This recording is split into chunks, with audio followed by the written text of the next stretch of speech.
Hello everyone, today we are going to discuss one more numerical of strength of material. हमारे ये numerical भी rectangular tapering बार से related है। इसमें हमें टोटल एक्सटेंशन दे रखी है। अब हमसे पूछा गया कि उस एक्सटेंशन के लिए फोर्स क्या अप्लाई करना होगा, वो हमें फाइंड करना है। सो हम लास्ट न्यूमेरिकल में देख चुके हैं कि टैपरिंग बार क्या होती है, रेक्टेंगुलर टैपरिंग बार क्या होती है। रेक्टेंगुलर टैपरिंग बार में कोई एक डायमेंशन होगी जो चेंज हो रही होगी। लाइक यहाँ पे टी फिक्स है, लेंथ फिक्स है, बस इसकी जो ब्रेथ है वो धीरे धीरे कम होती जा रही है। तो इसके लिए तो हम ये वाला फॉर्मूला लगा लेते थे जब यूनिफॉर्म होते थे। इसके लिए क्या करेंगे, हम एक स्मॉल स्ट्रिप मान लेते हैं, तो उस स्ट्रिप के लिए फॉर्मूला लगाते हैं। तो उस ये स्मॉल स्ट्रिप के लिए जो फॉर्मूला होगा वो क्या हो जाएगा, DL। पी तो वही रहेगा, बस लेंथ अब क्या हो गई, स्मॉल लेंथ DX हो गई, और इसका जो एरिया क्रॉस सेक्शन एरिया होगा वो AX और E हो जाएगा। तो हमारे यहाँ पे टी तो फिक्स है, ये वाली जो ब्रेथ है ये हमें निकालनी पड़ती है, ठीक है। बाकी सारी चीज़ें हमें पता होती हैं। तो इसके लिए हम इसका एक फ्रंट व्यू बना लेंगे। फ्रंट व्यू से हमें ये निकालना है। इसको निकालने के लिए क्या करते हैं कि हम एक बीच की रॉड निकाल लेते हैं इस टाइप से, जिसकी यहाँ पे भी ब्रेथ सेम है, यहाँ पे भी ब्रेथ सेम।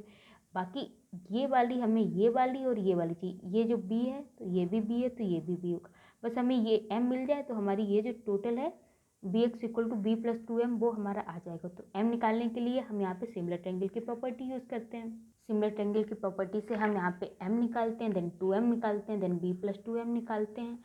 एंड उसके बाद जो हमारा ये फॉर्मूला होता है इसमें सारी वैल्यूज पुट करते हैं। ये DL जो स्मॉल एक्सटेंशन जो स्मॉल लेंथ DX है उसके लिए हो जाती है।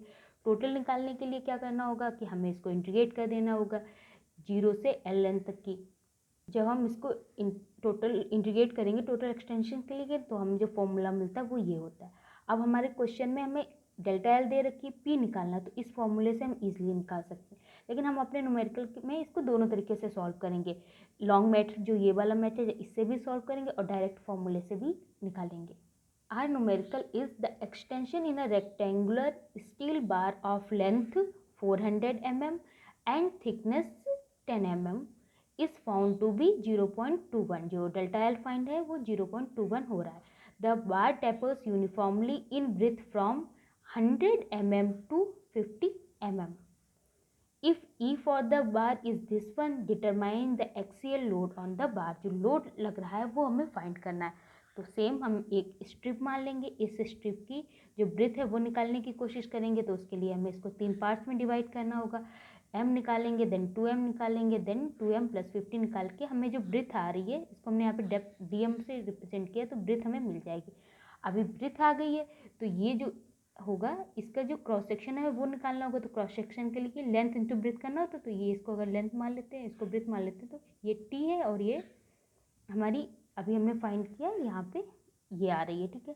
तो हमारे area DM into 2 length into length हो जाएगी, मतलब 1 डायमेंशन इंटू 2 डायमेंशन। यहाँ पे लेंथ तो हमने अलग मान रखी तो उसको आप समझ लीजिएगा।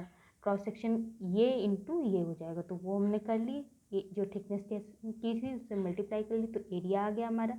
एरिया आ गया तो हमारा वही formula DL equal to PL upon AE वाला फॉर्मूला है। इसमें इसको हम छोटे DL equal to PL upon AE इसको इस छोटी वाली स्ट्रिप के लिए लगाएंगे और फिर इसको इंटीग्रेट कर देंगे। तो हमने यहाँ पे वही किया है।